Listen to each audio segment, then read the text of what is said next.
मैं R K. Sharma sector 49 में रहता हूँ। मुझे हार्ट की प्रॉब्लम थी, तो पहले फरीदाबाद के एक हॉस्पिटल में मैं एडमिट हुआ। वहां पर उन्होंने मेरे को स्टंट डाला, लेकिन वो सक्सेस नहीं हुआ, मुझे बड़ी प्रॉब्लम हुई। फिर मेरे एक फ्रेंड ने मुझे डॉक्टर सुब्रत के पास यहाँ एशियन में रेफर किया, फिर यहाँ पर आया। यहाँ मेरा ट्रीटमेंट हुआ। डॉक्टर गोयल, डॉक्टर सुब्रत, इन्होंने मेरा मतलब बड़ा अच्छा ट्रीटमेंट किया, ऑपरेट किया, जो सक्सेस रहा। Now today I am completely well without any problem. अभी रिकवरी के बाद में आपको किस तरीके का फायदा हुआ है? मुझे सब कम्प्लीटली फायदा है। मैं बिल्कुल कंफर्टेबल हूँ। मुझे कोई किसी तरह की कोई प्रॉब्लम नहीं है। बिल्कुल ठीक हूँ मैं। अभी आपके ऑपरेशन को कितना टाइम हो गया? से अराउंड 1 महीने के आसपास हो चुका है। और आप हर तरीके का अपना सारा काम खुद से कर ले रहे हैं, जो कि पहले करने में आपको परेशानी होती थी? सब कुछ खुद ही करता हूँ। मैम, राखी से अगले दिन इनको घर में अटैक पड़ा, तो हम इमीडिएटली इनको अच्छा रिनाउंड हॉस्पिटल है फरीदाबाद का, जहां हम इनको लेकर गए।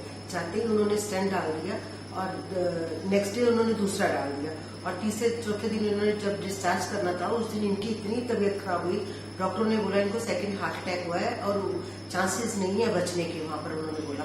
लेकिन फिर भी हमने उनको वहीं पर रखा। ऐसे करते करते हम कम से कम 30-35 दिन वहीं पर ही रहे। इनकी तबीयत डिटीरियोरेटेड होती गई, सांस नहीं आता था। उसके बीच में हम एक बार घर भी आए 5-7 दिन के लिए, लेकिन बिल्कुल ऐसे लग रहा था कि अब गए और अब गए। फिर मैं जिस दिन उन्होंने मेरे को ये बोला उन डॉक्टर्स ने कि इनका अब सर्जरी होगी इतने दिनों के बाद, तो मैं बहुत जोर जोर से रोने लग पड़ी। तो मेरे ब्रदर भी थे वहीं पर ही नीचे रिसेप्शन पर, तो उन्होंने बोला कि हम यहाँ पर एशियन में चलते हैं, तुमको परेशान नहीं हो। तो हम एशियन में आए, तो उन्होंने अपॉइंटमेंट लिया डॉक्टर सुब्रत से। मेरे बच्चे यहाँ पर लेकर आए, उनकी रिपोर्ट्स वगैरह। वेरी नेक्स्ट डे हम यहीं पर आ गए उनको डिस्चार्ज करवा के। और उसके बाद हमें जो यहाँ पर एक आशा की किरण नजर आई यहाँ के ट्रीटमेंट में, यहाँ डॉक्टर्स ने बिल्कुल इनके अंदर जान डाली, जो हमें बिल्कुल भी उम्मीद नहीं थी कि ये बचेंगे। हमारी पूरी फैमिली को भी उम्मीद नहीं थी कि ये बचेंगे, लेकिन इतना अच्छा इन्होंने किया। हम तो इनको बिल्कुल भगवान मानते हैं। इन्होंने बिल्कुल ठीक कर दिया डॉक्टर्स ने। हमें बहुत अच्छा ट्रीटमेंट मिला और बहुत अच्छा सिस्टम है हर एक चीज के लिए। हमें बहुत अच्छा लगा।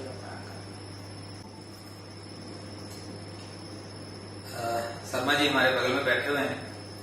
जब सबसे पहली बार इनके बच्चे मेरे पास रिपोर्ट लेके आए थे, तो उन्होंने कहा कि उनकी हालत अच्छी नहीं है और पिछले करीब 20-25 दिन से वहां एडमिट हैं, कोई आराम नहीं मिल रहा, बिल्कुल ही बहुत तकलीफ में है। तो वो यहाँ लाना चाहते थे। हमने कहा आप ले आइए, जो हर संभव कोशिश है वो हम करेंगे, पहले मरीज भी देखें। तो अगले दिन ये लोग मेरे पास मरीज को ले आए। सबसे स्ट्राइकिंग बात जो मुझे लगी, ये ग्रॉस हार्ट फेलियर में थे और इनको देखने के बाद जो भी उचित इलाज था वो हमने स्टार्ट किया। और जब नेक्स्ट डे मैं सुबह इनके पास आया, तो जो एक रिमार्क मुझे अभी भी याद है, जो इन्होंने कहा कि डॉक्टर साहब पिछले 25 दिन में आज पहली बार मैंने रात में मैं सो पाया हूं। मैं 25 दिन से सांस की वजह से सो ही नहीं पा रहा। तो ये एक बहुत ही ग्रेटिफाइंग आपको फीलिंग होती है कि चलो आपकी वजह से एक मरीज जो 20-25 दिन से सो नहीं पा रहा था, वो आज इत्मीनान से सोया है। फिर इनको हमने मेडिकली स्टेबलाइज किया एंड देन इनके वाल्व चेंज करने का ऑपरेशन जो एक जरूरी था, जिसको डॉक्टर मुकेश गोयल ने बहुत ही अच्छे तरीके से किया। ऐसे पेशेंट बहुत हाई रिस्क होते हैं, but we did it well. Doctor Mukesh की भी सर्जरी अच्छी, बिल्कुल अनकॉम्प्लिकेटेड, स्मूथली हुई। उसके बाद स्मूथली घर गए। अब ये बिल्कुल चलते फिरते हैं और कोई तकलीफ नहीं है। जितना भी चले, सांस नहीं फूलती, बिल्कुल ठीक है। मैं एक दिन सवेरे हॉस्पिटल में घुसा ही था कि डॉक्टर सुब्रत की कॉल आई मेरे पास कि शर्मा जी हैं और इनको देखिए क्या कर सकते हैं। तो मैं सीसीयू में गया, देखा तो शर्मा जी की हिस्ट्री ये है कि इनको तकरीबन 3 हफ्ते पहले मेजर हार्ट अटैक हुआ था और मेजर हार्ट अटैक के लिए जो भी ट्रीटमेंट होती है वो उनको मिली थी। लेकिन इनको एक कॉम्प्लिकेटिंग फैक्टर था कि इनका जो हार्ट का वाल्व लीकेज है वो काफी था और somehow doctors there, they fail to recognize that or they fail to treat that and obviously क्योंकि ये हाई रिस्क सिचुएशन थी।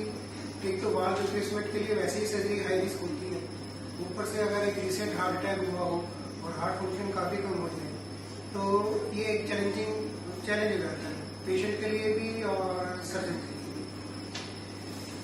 तो उन्होंने मेडिकल मैनेजमेंट करने की ट्राई की, लेकिन वो किसी भी तरह से इम्प्रूव नहीं हो पा रहे थे और हार्ट फंक्शन कम हो गया, हार्ट अटैक हो गया, ऊपर से बाल सीवियरली लीक कर रहा था, तो इनके फेफड़ों में पानी भर रहा था because of the back pressure, और इसकी वजह से इनको सांस लेना भी मुश्किल था, सोने की तो बात ही दूर है।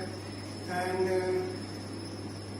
साथ ही साथ क्योंकि डायबिटिक पेशेंट हैं और ये सब कुछ बॉडी पे चल रहा था, तो इनकी किडनी भी अफेक्टेड थी काफी। और क्रिएटिनिन जब ये यहाँ पे आए तो जो नॉर्मल क्रिएटिनिन वैल्यू होती है ब्लड में, दैट इज लेस देन 1, और इनकी क्रिएटिनिन वैल्यू 2.5 और 3 थी। मैं रिलेक्टेड था शुरू में कुछ भी करने के लिए, एंड आई जस्ट थॉट कि let me see another 2-3 days and watch it what is happening. Family काफी तकलीफ में थी और काफी बोल्ड भी मैं कहूंगा फैमिली को कि डिस्पाइट नोइंग एवरीथिंग, इनके 2 बेटे हैं, एक एक करके दोनों मेरे से मिलते रहे। और द गुड पार्ट इज कि दे सेड कि नहीं, what ever risk is and what ever can happen will happen, you please go ahead. Still मैं अपने आप में बहुत रिलेक्टेड रहा और 2 दिन मैंने वॉच किया कि अब देखते हैं। लकीली इनका जो क्रिएटिनिन वैल्यू है वो थोड़ा नॉर्मल की तरफ होना शुरू हुआ, इनकी ब्रीदिंग थोड़ी सी बेटर हो गई थी। लेकिन क्योंकि एक बार तो हमने वाटर ट्रेन कर दिया था लंग से, लंग्स क्लियर हो गए थे।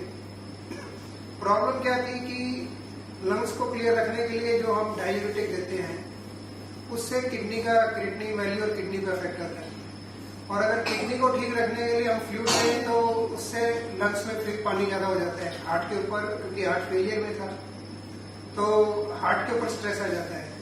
तो it was a challenge to balance both fluid intake as well as to keep the kidneys okay and as well as to keep the heart functioning. So ultimately एक दिन इनकी फिर morning का x ray है, they were all white, क्योंकि काफी severely इनका जो वाटर लीकेज है वो सब लंग्स में हो गया था। And then I thought कि now I cannot wait anymore and this is a time if we have to do anything. So we took him to operation theatre, replaced his ward.